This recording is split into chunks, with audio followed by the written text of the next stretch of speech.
Hello everyone, welcome back to Study with Samya.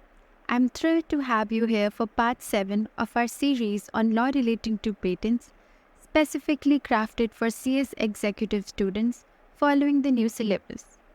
In our previous video, we wrapped up our discussion at section 84, and today we are diving into section 85. We'll unpack some fascinating concepts that will enhance your understanding of patent law and its practical applications. Whether you are preparing for your exams or simply eager to deepen your insights into this crucial area, this video is designed to offer you clear explanation and relatable examples. So grab your notes and let's embark on this learning journey together. So let's begin. The first topic is revocation of patents by the controller for non-working. Section 85 deals with revocation of patents by controller for non-working. Patent को revoke करने का मतलब है उस patent को ख़त्म करना या उसका वैलिडिटी ख़त्म कर देना। ये तब होता है जब किसी पेटेंट का यूज़ नहीं किया जा रहा होता या उस इन्वेंशन से पब्लिक को कोई फ़ायदा नहीं हो रहा होता। फॉर एग्ज़ाम्पल, सपोज़ एक कंपनी ने एक नया मेडिसिन पेटेंट किया है लेकिन वो मेडिसिन मार्केट में नहीं आई है। इस केस में अगर किसी और कंपनी को ये मेडिसिन चाहिए और वो इसको मार्केट में लाना चाहती है तो वो कंट्रोलर के पास जा सकती है। And provides that where, in respect of a patent, a compulsory license has been granted, the central government or any interested person may, जब किसी पेटेंटेड इन्वेंशन का यूज़ नहीं किया जा रहा होता तो सेंट्रल गवर्नमेंट उस इन्वेंशन के लिए कंपल्सरी लाइसेंस ग्रांट कर सकती है। इसका मतलब है कि किसी दूसरी कंपनी को परमिशन मिलती है उस पेटेंट का इस्तेमाल करने के लिए बिना पेटेंट होल्डर की परमिशन के। फॉर एग्ज़ाम्पल, अगर एक फार्मास्यूटिकल कंपनी ने कोई वैक्सीन पेटेंट किया है लेकिन उसका प्रोडक्शन नहीं हो रहा है तो गवर्नमेंट दूसरी कंपनीज को कंपल्सरी लाइसेंस दे सकती है ताकि वो वैक्सीन बना सके और पब्लिक को अवेलेबल कर सके। Next is the 2-year requirement. Any central government और एनी इंटरेस्टेड पर्सन में after the expiration of 2 years from the date of the order granting the first compulsory licence apply to the controller for an order revoking the patent. It says that कि अगर किसी patent का use नहीं हुआ है तो एक specific period that is 2 years के बाद कोई भी इंटरेस्टेड पर्सन कंट्रोलर से पेटेंट रिवोक करने की रिक्वेस्ट कर सकता है। फॉर एग्ज़ाम्पल, अगर एक गैजेट का पेटेंट है जो 2018 में दिया गया और उस गैजेट का यूज़ 2020 तक नहीं हुआ तो 2020 के बाद कोई भी पर्सन इस गैजेट के पेटेंट को रिवोक करने के लिए एप्लीकेशन दे सकता है। And then we have grounds that is patented invention का टेरिटरी ऑफ इंडिया में नहीं होना, पब्लिक की रीजनेबल रिक्वायरमेंट्स को सेटिस्फाई नहीं करना, पेटेंटेड इन्वेंशन का पब्लिक के लिए रीजनेबल प्राइस पर अवेलेबल नहीं होना। दीज आर द 3 ग्राउंड्स जिसके लिए पेटेंट रिवोक हो सकता है। फॉर एग्जाम्पल, अगर एक पेटेंट वाटर प्योरीफिकेशन डिवाइस है लेकिन वो इतने हाई प्राइस पर है कि नॉर्मल इंसान उसको ख़रीद ही नहीं पा रहा है तो पब्लिक की रिक्वायरमेंट सेटिस्फाई नहीं हो रही, इसलिए वो पर्सन कंट्रोलर से इस पेटेंट को रिवोक करने की डिमांड कर सकता है। Next is every application for revocation should contain prescribed particulars, the facts upon which the application is based, and in case of an application other than by central government should also set out the nature of the applicant's interest. जब भी कोई person revocation के लिए application करता है उस application में कुछ स्पेसिफिक डिटेल्स होनी चाहिए। फर्स्ट इज़ एप्लीकेशन के ग्राउंड्स क्या है, एंड अगर एप्लीकेशन सेंट्रल गवर्नमेंट के अलावा किसी ने करी है तो एप्लीकेंट को अपना इंटरेस्ट भी बताना पड़ेगा। फॉर एग्ज़ाम्पल, अगर एक एनजीओ को लगता है कि एक पेटेंटेड इन्वेंशन पब्लिक के लिए अवेलेबल नहीं है तो उन्हें एप्लीकेशन में ये बताना होगा कि उनका क्या इंटरेस्ट है, जैसे कि उनका काम पब्लिक हेल्थ को प्रमोट करना है। एंड देन कंट्रोलर को ये इंश्योर करना होता है कि पब्लिक की रिक्वायरमेंट्स को ध्यान में रखा गया है। अगर कंट्रोलर को लगता है कि पब्लिक की नीड्स को सेटिस्फाई नहीं किया गया है तो वो पेटेंट रिवोक कर सकते हैं।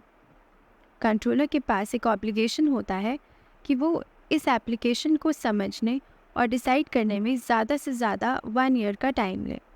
ये टाइम फ्रेम इसलिए है ताकि एप्लीकेंट्स को जल्दी से पता चले कि उनका पेटेंट रिवोक होगा या नहीं। So to conclude this was revocation of patents. ये प्रोसेस पब्लिक के इंटरेस्ट को प्रोटेक्ट करने के लिए है ताकि लोगों को उनकी ज़रूरत की चीज़ें आसानी से और अफोर्डेबल प्राइस पर मिल सके। इससे इनोवेशन को भी बूस्ट मिलता है, क्योंकि अगर इन्वेंशन मार्केट में नहीं है तो दूसरे कंपनीज उसे लेकर आके पब्लिक को उसका फ़ायदा दे सकें। The next topic is procedure for dealing with application. ये टॉपिक को समझना बहुत इम्पॉर्टेंट है, क्योंकि ये प्रोसेस पेटेंट होल्डर्स और पब्लिक के राइट्स को बैलेंस करता है। Let's understand it line by line. Section 87 provides that where the controller is satisfied upon consideration of an application for compulsory license or revocation of patent that a prima facie case has been made out for making of an order। जब कोई person compulsory licence या patent revocation के लिए application देता है तो पहले controller को ये देखना होता है कि क्या एप्लीकेशन में कुछ ऐसा है जो बहुत ही सीरियस है। अगर कंट्रोलर को लगता है कि एप्लीकेशन में कोई अच्छा रीज़न है तो वो आगे बढ़ते हैं।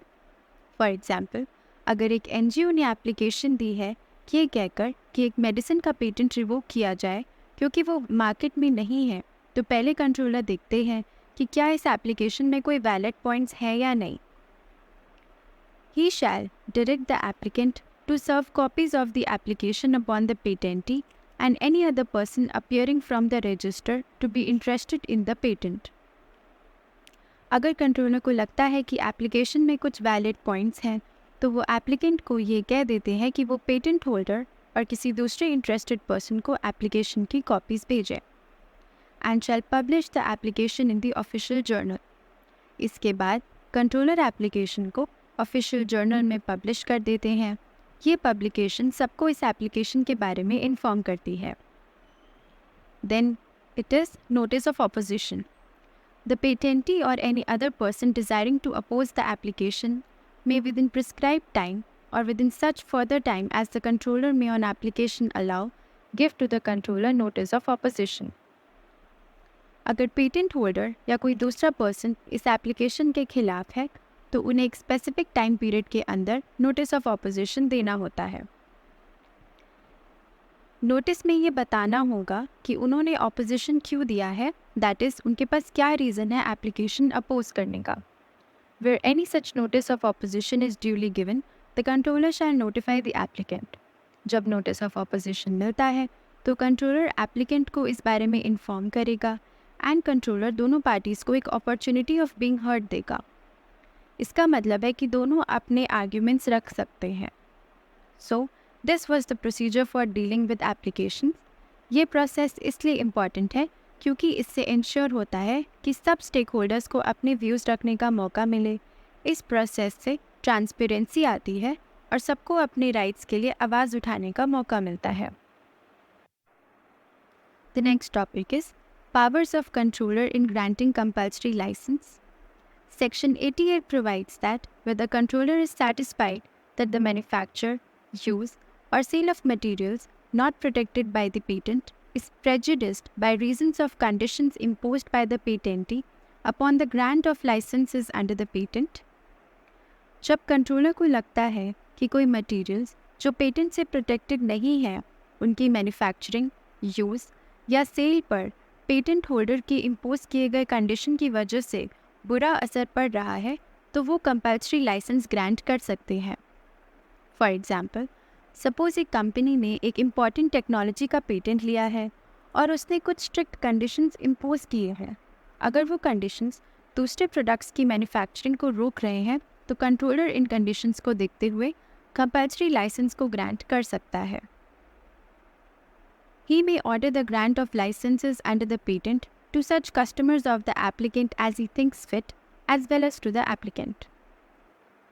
अगर कंट्रोलर सेटिस्फाइड है कि किसी पर्सन को ज़रूरत है तो वो उस पर्सन के कस्टमर्स को भी कंपल्सरी लाइसेंस ग्रांट कर सकता है। फॉर एग्ज़ाम्पल, अगर एक मैन्युफैक्चरर ने एक पेटेंटेड प्रोसेस का यूज़ करके अपने प्रोडक्ट्स बनाए हैं और उस पेटेंट होल्डर ने उन्हें लाइसेंस नहीं दिया तो कंट्रोलर वो लाइसेंस डायरेक्टली उनके कस्टमर्स को ग्रांट कर सकते हैं ताकि मैन्युफैक्चरिंग का प्रोसेस चालू रहे। Where an application for compulsory license is made under Section 84 by a person being the holder of a license under the patent, the controller may, if he makes an order for the grant of a license to the applicant or to the existing license to be cancelled. जब एक person जो एक existing licence holder है compulsory licence के लिए application देता है, तो कंट्रोलर के पास पावर है कि वो एग्जिस्टिंग लाइसेंस को कैंसिल कर सकते हैं और वो नया लाइसेंस ग्रांट कर सकते हैं। फॉर एग्जांपल, अगर एक लाइसेंस होल्डर को लगता है कि उन्हें बेटर टर्म्स पर एक नए लाइसेंस की ज़रूरत है, तो कंट्रोलर एग्जिस्टिंग लाइसेंस को कैंसिल करके नया लाइसेंस दे सकते हैं। और मे, if he thinks fit, instead of making an order for the grant of a license to the applicant, order the existing license to be amended. Controller existing licence को amend करने का भी order दे सकते हैं इंस्टेड ऑफ नया licence grant करने के। Next is multiple patents held by the same patentee. Where two or more patents are held by the same patentee and an applicant for a compulsory license establishes that the reasonable requirements of the public have not been satisfied with respect to only some of the said patents. अगर किसी patent holder के पास दो या ज़्यादा patents हैं और किसी applicant ने दिखाया है कि पब्लिक की ज़रूरत सिर्फ कुछ पेटेंट्स के लिए सेटिस्फाई नहीं हुई है, तो कंट्रोलर उनके केस को समझेगा। एंड अगर कंट्रोलर को लगता है कि एप्लीकेंट दूसरे पेटेंट्स को इन्फ्रिंज किए बिना उन लाइसेंसेस को अच्छे से नहीं चला सकता, तो वो एडिशनल लाइसेंस ग्रांट करने का डिसीजन दे सकता है। अगर कंट्रोलर समझते हैं कि एप्लीकेंट को लाइसेंस चालू करने के लिए दूसरे पेटेंट्स का भी लाइसेंस चाहिए, तो वो एडिशनल लाइसेंस भी ग्रांट कर सकते हैं। फॉर एग्जांपल, अगर एक एप्लीकेंट ने एक इन्वेंशन के लिए लाइसेंस लिया है लेकिन उससे दूसरे रिलेटेड पेटेंट्स की भी ज़रूरत है, तो कंट्रोलर उस एप्लीकेंट को उन पेटेंट्स पर भी लाइसेंस दे सकते हैं। तो ये था powers of controller in granting compulsory licence का ओवरव्यू। ये पावर्स इंश्योर करती है कि पब्लिक इंटरेस्ट को प्रोटेक्ट किया जा सके ताकि किसी भी इम्पॉर्टेंट टेक्नोलॉजी या प्रोडक्ट तक सबका एक्सेस हो सके।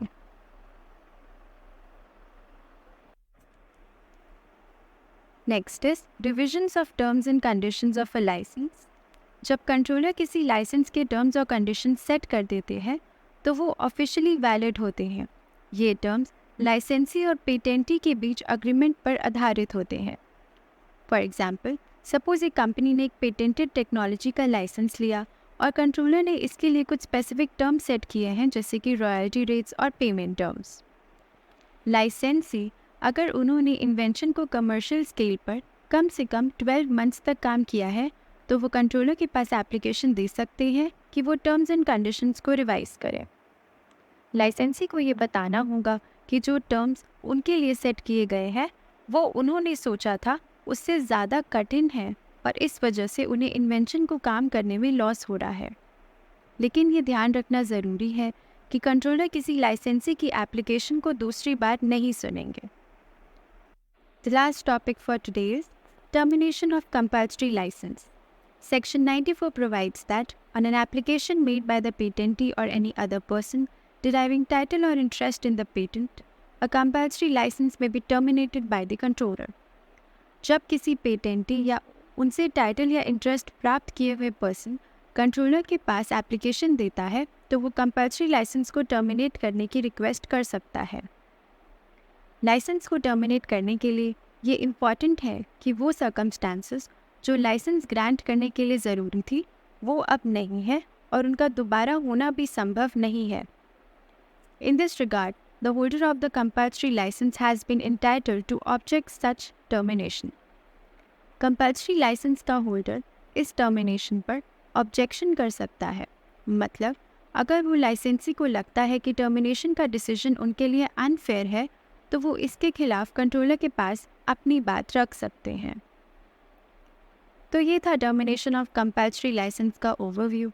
ये प्रोसेस इंश्योर करता है कि जब भी सर्कमस्टांसेस चेंज होती हैं तो पेटेंटी को लाइसेंस को टर्मिनेट करने का मौका मिले, लेकिन लाइसेंस होल्डर को भी अपने हकों के लिए आवाज़ उठाने का चांस मिलता है। So that's a wrap up on today's video. I hope you found today's discussion enlightening and that it has equipped you with a better understanding of how the patent system works. Remember, grasping these concepts is essential not only for your exams but also for your future endeavors in the field of company secretarial practice. If you have any questions or need further clarification, feel free to leave a comment below. Don't forget to like this video and subscribe to Study with Soumya for more insightful content on patent law and other important topics. Until next time, keep studying and stay curious.